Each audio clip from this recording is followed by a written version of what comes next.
Hello everybody, this is Bojangles. I'm going to be making a little Barbarian Sentinel guide. I'm mainly just going to be talking about true endgame. The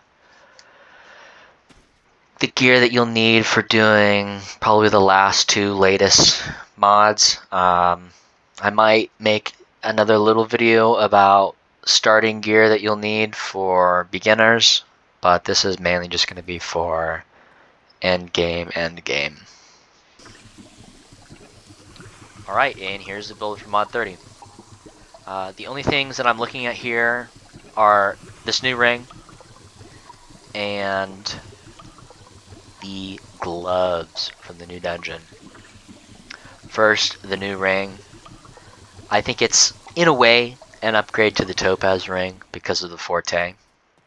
But I think it's much better because of the 5.5k defense and the 2.1k awareness ratings that you get. I think that outweighs the fact that the forte is based on your hit points. And you really should, most of the time, be full hit points in endgame. Unless after your tank buster or anything else, your healer should be healing you to full. And for the gloves, I'm looking at these from the new dungeon. They give you 5% defense, but they take away 10% crit severity. I'm not really caring about the crit severity because when you do tab, you do gain 10% crit severity, so it kind of just cancels it out. The 5% is nice. Mainly for mobs, I do think that you can keep it up on single target because you should be using Sure Strike most of the time on single target. For the helmet, we're using the Emblem helmet with the current setup, and after this is fully procced, you're going to be sitting at 90% awareness. For the chest piece, this is endgame. You should be using this. You're trying to get your DPS to do as much damage as you can. This is another support piece. And for the gloves, we are using these. They're kind of useless now after getting the helmet because when you're fully buffed up in combat, your awareness should be 90% with this build. We're only using them for the item level and the ratings that they give. If you wanted, you could use something like Midnight Grips or the equivalent from the Dragon Hunts that give minus 5% incoming damage. For the weapons, we're using Void Touch just because of that damage stat. The item level and the incoming damage is 5%. Another thing you could use is any of the Mastercraft weapons. Those are good, especially if both supports are using them, just to buff the DPS up. For boots, there's nothing else. You gotta use these. They're the best in slot boots. Nothing else can beat them. For neck and waist, you are going to need to use Merilith or Apocalypse. This is endgame. You're a support. You should be supporting the DPS, trying to get them as much damage as possible. Obviously the Dark Lake Ring, or if you need it for a boss fight, you can use Abyssal Loop for the Mana Core main bite. Shirt, the 5% critical avoidance from Emblem. And I'm using these pants just because I like the extra power and defense that they give you. The tooltip is wrong. You should be getting the buff most of the time. And for my enchantments, Celestial, movement speed, or action point gain. Depending on your build, use what you can use to fill your stats out. Mythalar, Merilith, Sentinel of Water for the 15% stamina regen, along with Heart of the Volcano as it gives a nice 15% along with critical avoidance and awareness. Alright, so this is just going to be a little bit of a rotation for in between mob packs. I like to go Mighty Leap. I'll use Come and Get It, Sentinel Slash, and Not So Fast. Anytime in between you have enough rage, you can use it.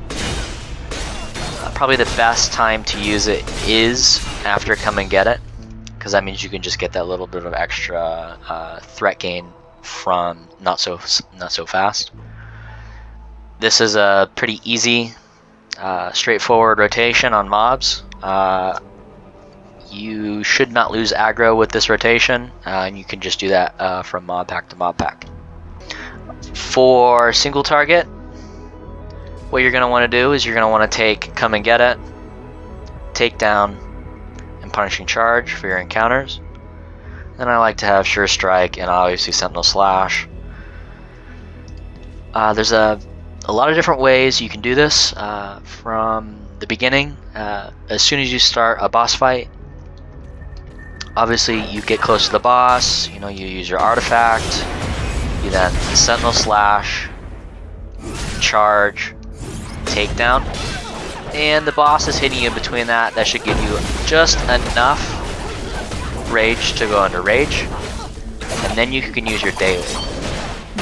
With tacticians, I'll give you that 5 seconds on your encounters, so that should give you enough time to do another rotation while artifacts are still up. Then you've gathered enough threat, you feel comfortable. While you're hitting the boss, what I like to do is rage while holding an encounter down. You can press C. You're still hitting the boss, and the boss, when he hits you, is hitting your shield bar. In that time, you can then change to ignore weakness, a little bit of more survivability. The only way to get out of this, let's say automatic hitting, is just hit another button, and that should stop you from hitting. Depending on the type of content that you're doing, you might not want come and get it.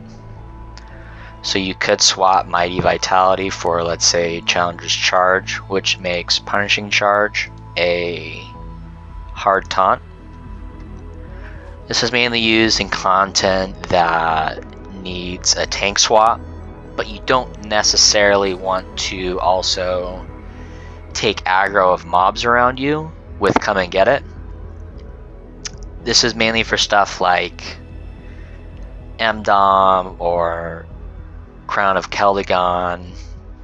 It's very situational, and if you feel like you need to use it, you can. But with this setup that you're using, you should only really need to use come and get it. And if you feel like you do need a hard taunt, first you might want to change to Threatening Presence, as it gives you, I believe, 500% extra threat gain over Mighty Vitality, because you do always want to keep Trample up. And now we're going to be talking about ability scores and race. I am an ASMR. I like the ASMR over the Metallic Ancestral Dragon is because it gives you 2% power, outgoing healing, incoming healing, defense, and max hit points, while also giving the rest of your team a little 2% incoming hit points as well. No one else should be running this race in the party anyways. There's much better options for the DPS. Maybe besides healer they might use it. And for ability scores, we are going to be going for Constitution and Charisma. We're taking Charisma over maybe something like Strength, because while Strength does give stamina regen and physical damage boost, it's too small of a percentage for those two to matter. Not to mention physical damage you don't really take into account on a tank, and the stamina regeneration is just too small for it to matter. So that's why we take Charisma, because it gives, even though a small amount of recharge speed, it's still better than nothing, along with Forte, which is one of the hardest stats I think to gain on a tank, at least for Barbarian. So that's just a nice little extra bit that you can get. Here we're going to be talking about boons. I have all power boons, all defensive boons except deflect, because you don't really need that, and all the HP boons. For the advanced, I have 4 in incoming healing, forte, and stamina regen. I think the number one master boon you should have first is Blessed Resilience, just because of that 6% defense, the max HP, and the stamina regen on it. The other 3, if you don't have the boon points to spend on them, do not spend on them. Just make sure you get these 3, your power, your defense, and your health first, along with your movement speed, and then you can start putting points into these 3 other boons.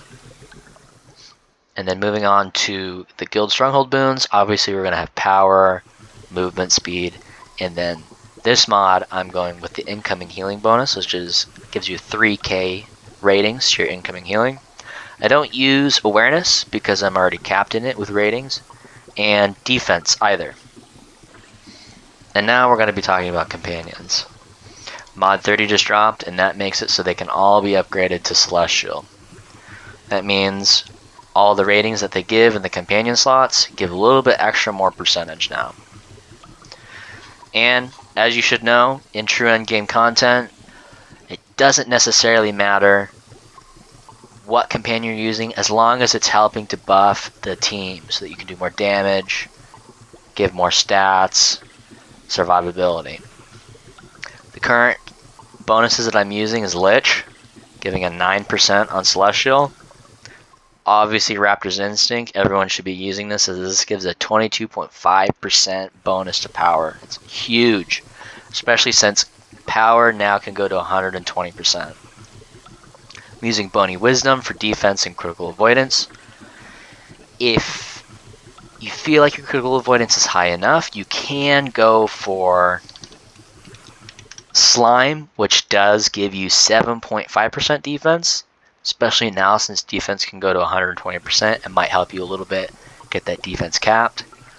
This will, when upgraded to Celestial, be 9%, so that's a big buff. For utility, obviously Golden Deep Crow, that's another 9% awareness.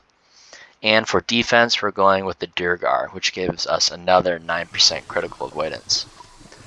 For equipment, I'm using 2 of these. I believe they come from MTIC, and 1 belt from Hotnow, the last mod 29 campaign.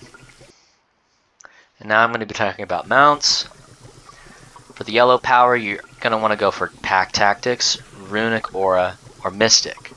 Most of the time you're going to be using Pack Tactics anyways. And for the actual mount power, still the number one you kind of want to use is Swarm, just because it gives that incoming damage reduction. You can also use T-Rex, maybe Mighty Dragon. It's all depending on what your team wants to use. For insignias, we are using Wrath, Deadly Drider, Demon Wings, Evan Riding, and the New Year's Dragon. Most of these insignias are Courage, Fortitude, and Evasion. We have Guardian Spirit because it is, in my opinion, the best in slot right now, as it gives you, depending on how many you use, this amount of defense and a nice percentage for max health. Deadly Drider is nice because it gives you health back when you fall below 30%. Tacticians is nice because it gives you 5 seconds back on your cooldowns after an artifact call and a daily. Knight's Condemnation is nice because it gives you that dot heal whenever you get hit by mobs or the boss, which will be most of the time hitting you with combat advantage. This does help with proccing Blessed Resilience, which is a great master boon, as it gives you 6% defense, it gives you that max health and the stamina back. And last is Protector's Covenant, just for a little bit of extra stats. We're going with recharge speed, movement speed, stamina gain, rough astral diamonds, and encounter powers on our collars. For consumables in your belt items, you're going to want to go with prime rib. If you don't have enough awareness, you can also use chocolate, fizzy brew, elixir of steadfast devotion, and a rank 4+1 defense potion. You can get these from your guild stronghold. And for your belt, you can use Albert figurine. You can use a stone of health. And for the last thing, chain of scales. Well, if you got to this part, thank you. And hopefully if I presented this well, consider leaving a like. And if you're new, please consider subscribing. And goodbye for now.